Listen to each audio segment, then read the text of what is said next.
My name is Dan Carney. I'm the chairman of the Board of Trustees of Weatherford College. This is a meeting of that board being held on Thursday, November the 9th, 2023, beginning at 12:32 p.m. in the community room of the Emerging Technologies and Workforce Building, 225 College Park Drive, Weatherford, Texas. Consider and act upon the posted agenda. I call it the meeting to order. Mr. Baker, would you perform the invocation for us? Be happy to. Well, thank you. Please bow with me. God, we are thankful for the rain that you brought for us today. We're also thankful for our veterans that we're celebrating today and this weekend as well. Thank you for our country and the freedom to gather and the freedom to educate. We thank you for this board and the time that they give up. We pray that you'll help them once they deliberate and to finish this semester strong for our college. In your name we pray. Amen. Amen. Thank you. Would you rise for the Pledge of Allegiance, please? I pledge allegiance to the flag of the United States of America and to the republic for which it stands, one nation under God, indivisible, with liberty and justice for all. Please be seated. Ms. Worley, do we have any individuals making comment today? No, sir. Thank you very much. Item number 3 is the President's report. President Farmer, please. Thank you, Mr. Chair. Mr. Chair and members of the Weatherford College Board of Trustees, I would like to give a few brief recognitions and employee notices. Recognitions.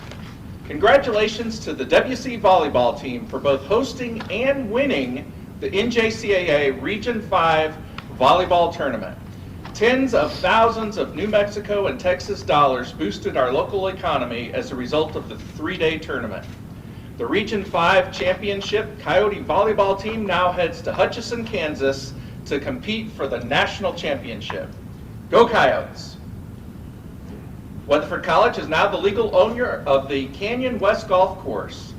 Thanks to the generosity of Nancy and Richard Stewart, WC will soon be working towards a culinary arts program and a turf management program.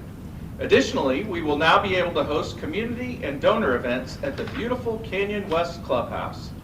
Finally, we now have even higher hopes of recruiting and retaining championship caliber athletes to our WC golf teams. Weatherford College, Parker County Attorney John Forrest, and a community group are partnering on a turkey drive luncheon to be hosted by WC on Thursday, December 14th. We hope to provide 300 turkeys to needy Parker County citizens. Additional details will be provided at a later date. The Master of Business Administration Transfer Agreement signing ceremony between Weatherford College and Texas Wesleyan University has been rescheduled for Tuesday, November 28th at 1 o'clock in the community room of the Emerging Technologies and Workforce Building. Hors d'oeuvres will be served prior to the public event. Employee notices. DMAC Local requires the college president to provide the names of contract employees that have resigned since the last board meeting. Eric Villanueva has resigned as police sergeant effective 11/9/23, and Cindy Turner, an instructor in the associate degree in nursing program, has resigned effective 12/15/23. We thank Eric and Cindy for their service and wish them the very best in future endeavors. Mr. Chair, that concludes the President's report. Thank you, President. Item number 4 on the agenda is the consent agenda and financial reports. These have been posted. Item A, approval of meetings of the October 12th board meeting. Item B, financial reports ending October 31, 2023. Item C, annual review of the CAK local policy appropriations and revenue sources for investments. Item D, approval to change regular December board meeting from December the 14th to December the 7th. Is there any member of the board that has any comment, question, statement about any of those items before we entertain a motion? Do I have a motion to approve the consent agenda and financial reports as has been outlined? So moved. Do I have a second? Second. All in favor? Aye. Appears to be unanimous.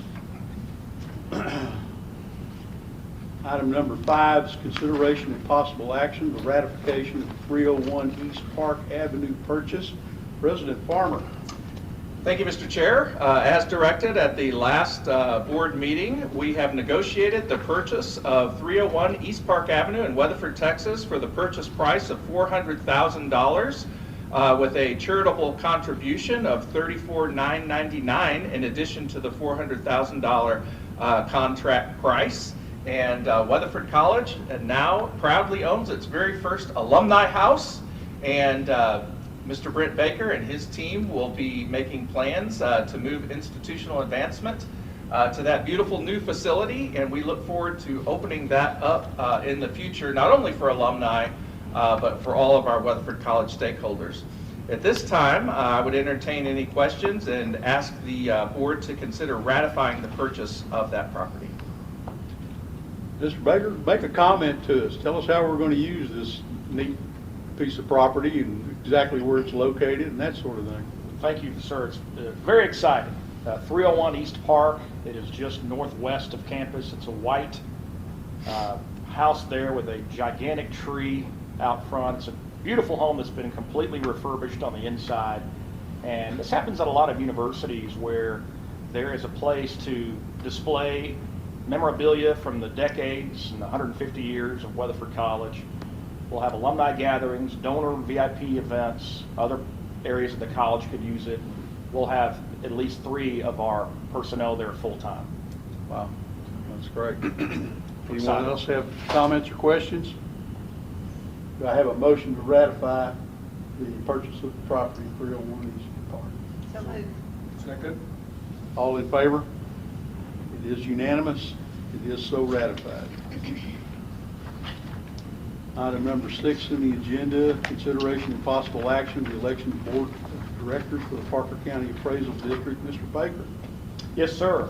As we discussed in our last board meeting, the board is asked by the chief appraiser to vote for the Parker County Appraisal District directors. There are 5 candidates: Richard Barrett, Jerry Durant, John Hinton, Cody Lane, and Sterling Nairn. And our suggestion for the board today would be to split evenly your votes among those 5 directors for the upcoming year. All right. Any questions or comments from the board before I ask for a motion and a second? Do I have a motion? I move that we split our 340 votes evenly among the 5. That would be 68 apiece. I did my research. Very good math. I have a motion. Do I have a second? Second. Have a second. All in favor? It is a unanimous vote in that regard.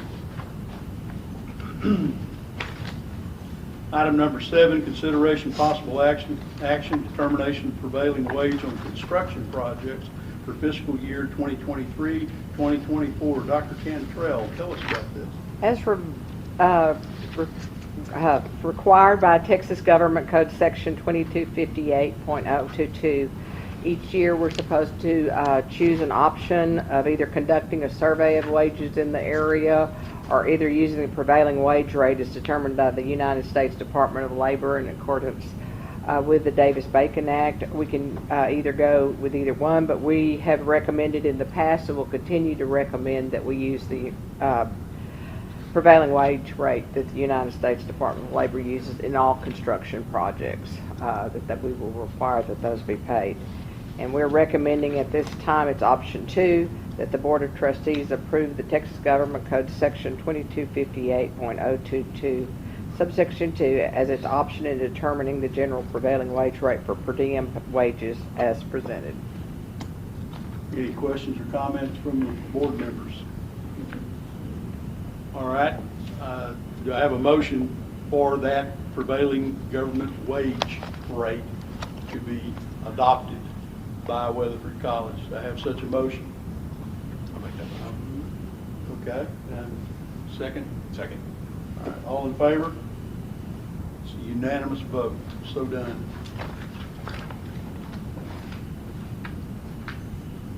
Item number 8 on the agenda is consideration and possible action regarding Vicki and Jerry Durant Hall construction contract, a change order number 1. Dr. Cantrell. Since August, September, when the city finished the walk and the septic sewer lines under this corner here at College Park and Martin Drive. We've been studying that area and having the architects to study it to add some additional student parking for us. At this time, we have decided it would be to our benefit if we could go ahead and add this on to our current construction contract with Imperial Construction, and for basically we'll be saving dollars, we feel like, gear up costs and everything else. So at this time they have estimated, and I feel like it is the highest possible price it could be, would be $558,450 to add those parking spots down there. I know we've lost some with some of our construction up in here, and this seemed to be the time to go ahead and get that constructed and underway so we would have it by the spring semester, by the end of the spring semester. So at this time, we're recommending that the Board of Trustees approve the construction of additional student parking at the corner of College Park, Martin Drive, and change order number 1 in the amount of $558,000, bringing the total construction guaranteed maximum price for the Vicky and Jury Durant Hall to $28,503,450. We are allowed by law to exceed that guaranteed maximum price by 25%. This is only 0.2%. Well within within that figure Right. to do so. Okay. Any questions or comments? What does this bring our parking ratio to? Our parking ratio, student ratio, I don't have that. Student apartments to parking spaces, isn't there a ratio that we have to meet? I could get that for you. I don't have it with me right now. It'd be interesting to know. Okay, how do we let stand me with have it? that prepared for you for the next board meeting, and we Great. will. How many parking places does that add? I believe it was a net 24. 24. And if I may add, the city normally requires a 2-to-1 ratio, two parking spots for every bed. We had 116 beds going in. They waived that requirement for us and said that they would allow us to handle parking on our own. But we're certainly in need of additional parking spots down at the Kingsley building with the addition of the new mass communication program associated with the radio station. So this will help alleviate not only current need, but future need with additional construction to come. Yeah, it'd just be interesting to, where are we against that 2-to-1 ratio? We'll get that exact data for you. Thank you. Do I have a motion on as has been outlined, on the Vicky and Jerry Durant construction contract, change order number 1? Do I have a motion to approve that change? So moved. Mr. Bailey, do I have a second? Second. All in favor? Appears to be unanimous. So approved. Thank you. Item number 9, reports from President Farmer. Thank you, Mr. Chair. As always, we provided written reports for your Wise County and academic and student services update included in your board packets. Additionally, we have the Equities and Athletics annual report in written format for you. And then on agenda item 9C, we have our dual credit program report. And Dr. Sarah Locke has worked with Drs. Cantrell and Itoyaga to prepare this for you. I will say that they put a great deal of work into this, and very appreciative of the Texas Higher Education Coordinating Board has not even put out the permanent funding rules yet. That won't happen until January of 2024. So at this point, we are ahead of the game in terms of making some predictive analytics. So Dr. Locke, the floor is yours. Hello, it's good to see you again. I'm going to give an overview. I appreciate your grace in allowing me to submit some changes I think Ryan may have included for what was submitted last week. You probably see it's pretty complex. And so occasionally we'll say, okay, what about this, and add something in. So I'm going to give an overview today. I want to talk just a little bit about House Bill 8, because it does mean a pretty significant change to the way community colleges are funded.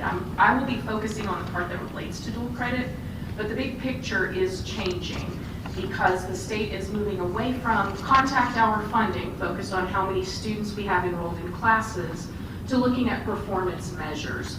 What points are we attaining that show that we're helping get our students to places of success? And there are various measures. Your board packet shows a little overview of some of those, what that looks like.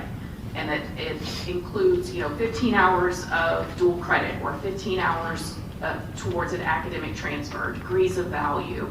They're rewarding our attainment of these measures. But part of the bill changes dual credit funding significantly.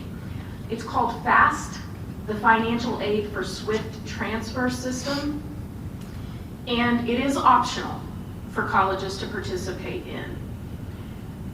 If we are not part of FAST, if we do not opt into FAST, the college sets its own tuition rate as we currently do. And right now for us, that's $117 for in-district tuition, which is what we charge all dual credit students enrolled in dual credit sections. If we do not opt in, we are not reimbursed from the state for students who are eligible for free and reduced lunch. We are eligible for the performance measures that students attain. So the one significant to dual credit is, are they earning 15 semester credit hours on a pathway towards a degree? If we opt into the system, we are obligated to set our tuition for dual credit sections only for public and charter school students at $55 per credit hour. That's the state rate. The state sets that rate. It's currently $55 a semester credit hour is what they've set it at now. We would not be able to charge tuition or fees to any student who has been eligible for free or reduced lunch at any point over the last 4 years. We get the information on who our students are, we send that to the state. The Higher Education Coordinating Board compares that to the TEA's data and then says these students have qualified. So we will reimburse you for those students. You can't charge them anything, but they will reimburse us $55 per semester credit hour for any student eligible for free and reduced lunch. And then of course, still eligible for performance funding for those dual credit students who earn more, who earn 15 hours.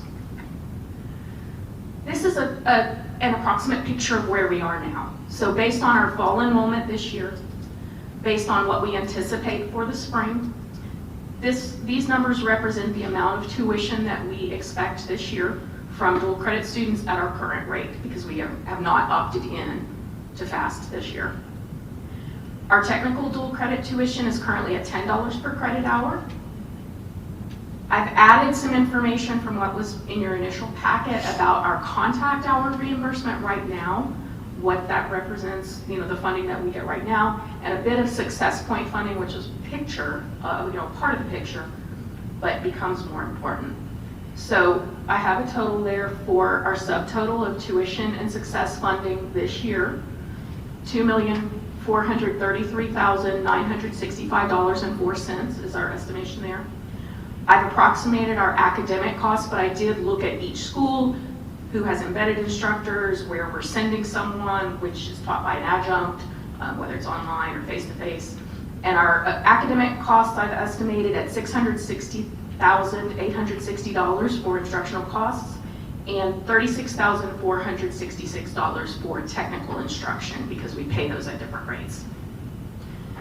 So I've subtracted the subtotal, and the total then is $1,736,639.04 approximately.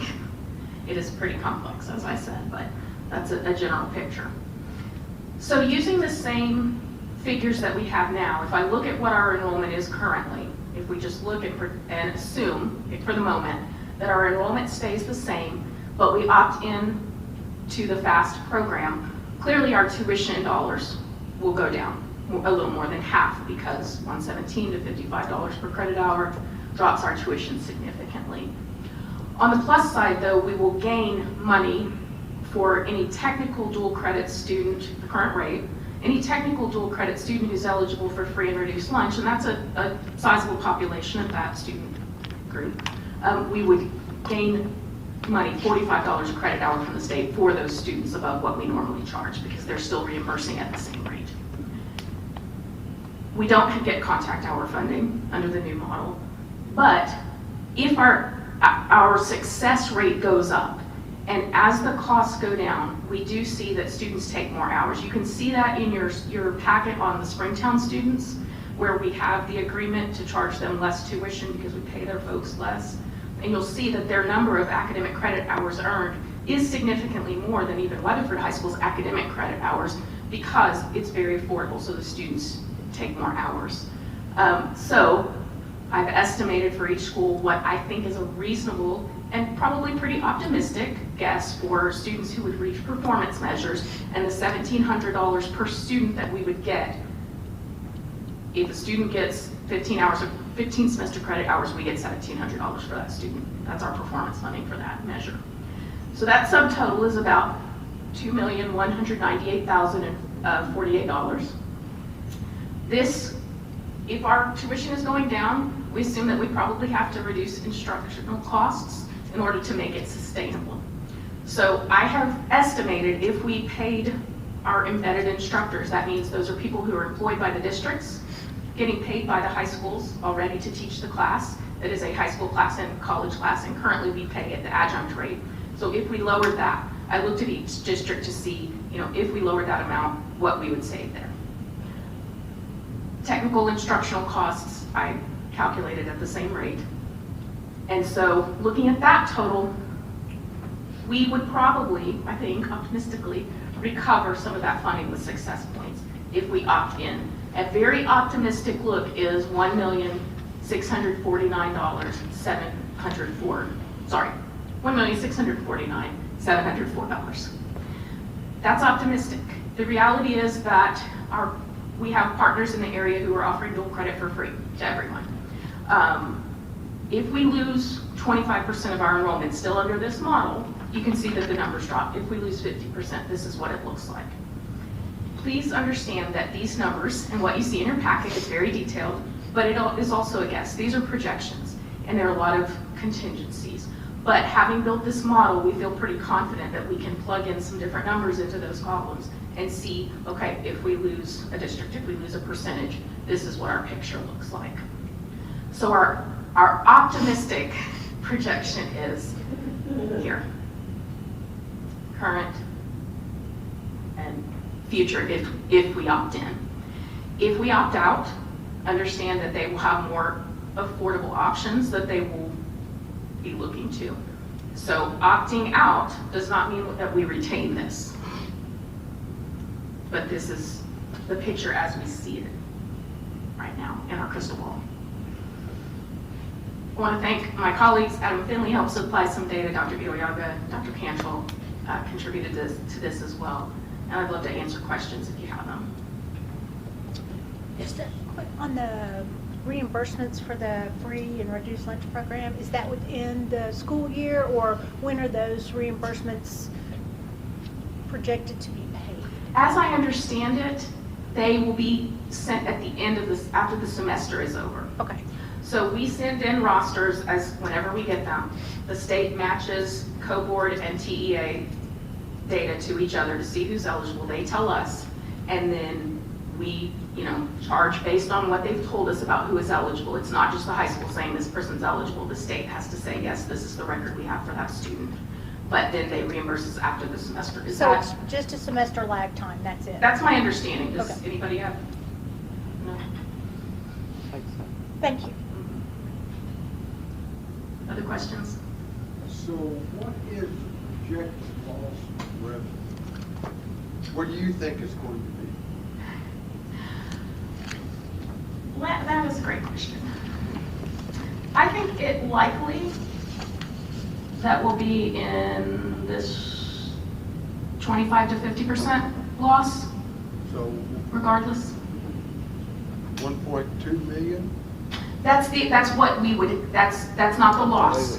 Okay, so how much That's- loss in Be about revenue would we 500,000. see with Yeah. 25%? Yes. So the loss would be, are you talking about if we lose or if we opt in and things stay the same? If we lose districts, or if we opt in, yeah. So I think a rosy picture is the difference between these two numbers.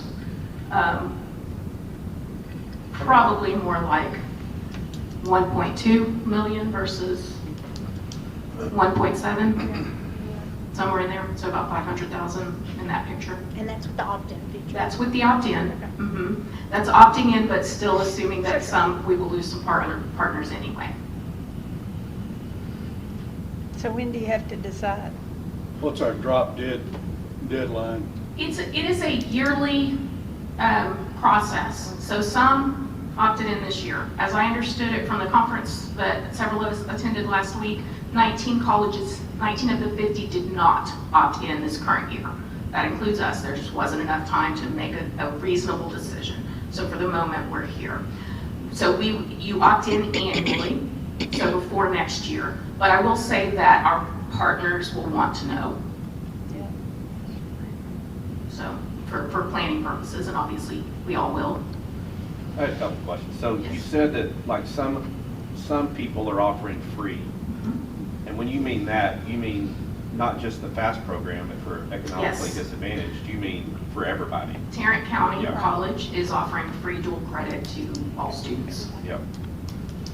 And then the other question I had on that performance funding, when you said it's 15 hours, is that just once they get to 15 hours? Yes, If that takes for that student. 3 semesters or however, then you get the money? That's correct. Yeah, okay. So for some of our partners, a student will have that in a year. Yeah. For some, it will be 2 years. Yeah. And some students just take a class or two. Will it disproportionately affect one school or the college more than others? Well, yes, our numbers are different. You know, across we have 1A schools and we have 6A schools. So yes, but because it's broken out in your packet by school, you can look at each school on its own to see, okay, if we lose a school, what does that do?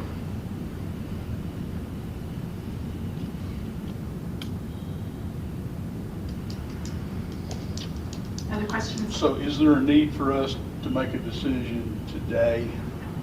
No. So This we is can look informational. Through this. Absolutely. And if you require updated information, we can provide that. And we are. I mean, as I said, we've been adding things today. But I think I'm hearing you're encouraging us to move forward on this because other schools are going to be making decisions about what they're going to be doing. I think that it's good for us to keep having conversations and make the absolute best decision we can. I know that ISDs are planning for the next year, but I know that we also want to make a very considered decision as a college.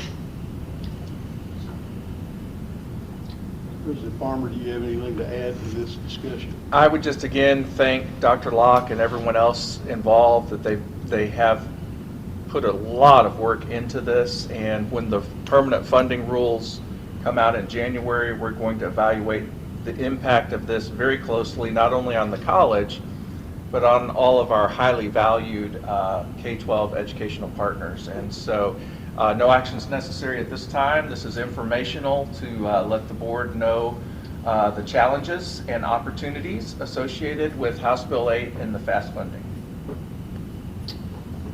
Good job. Dr. Locke, thank you so much for addressing this today. Thank you.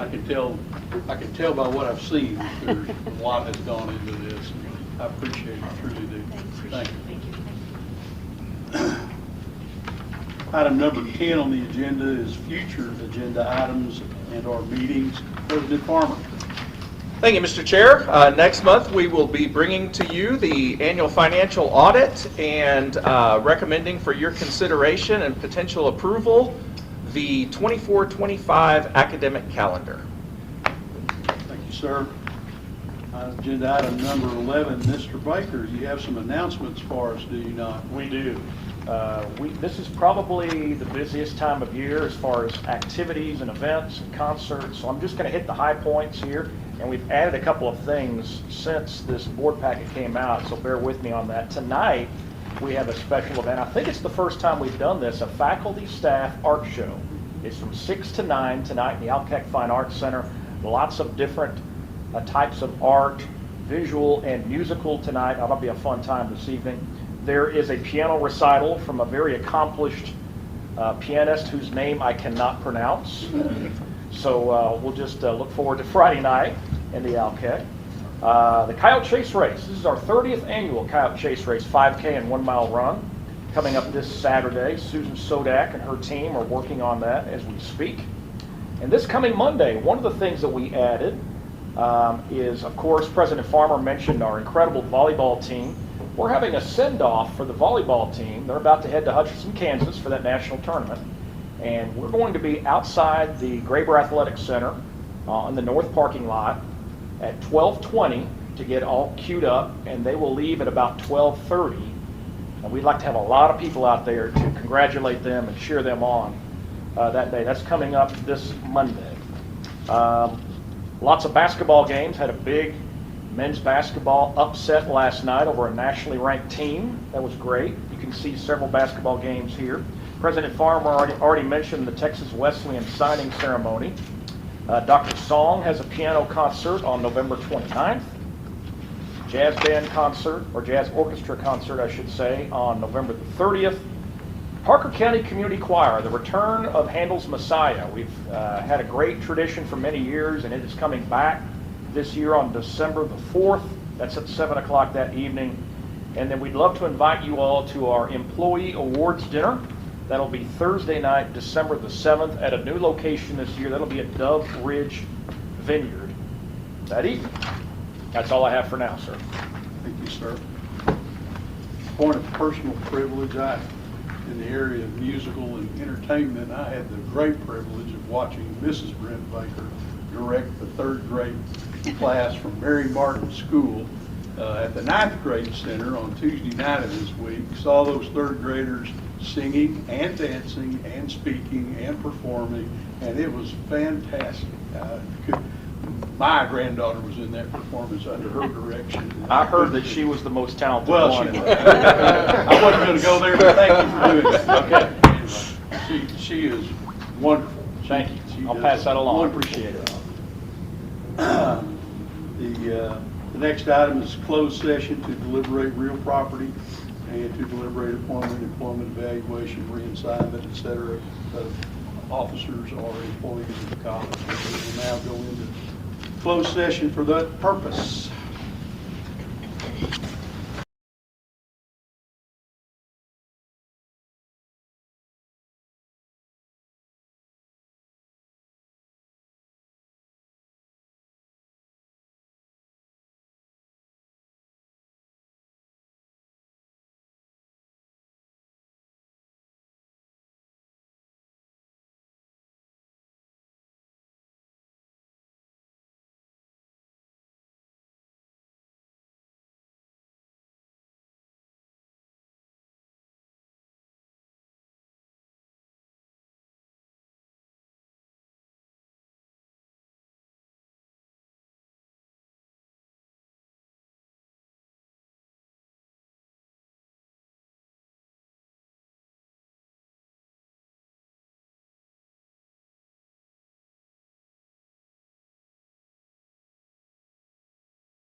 On my timepiece, it's 2:01 p.m. afternoon, November the 9th, 2023. We're now back from our closed sessions with regard to a couple of items on the agenda. Agenda item 13 dealt with real property. We have no action to be taken on that agenda item. Item number 14, consideration of possible action with regard to employment matters. There is no action to be taken today on that agenda item. With that, we move to the adjournment. Do I have a motion? So moved. And a second? All in favor? Aye. We are adjourned. Get my picture.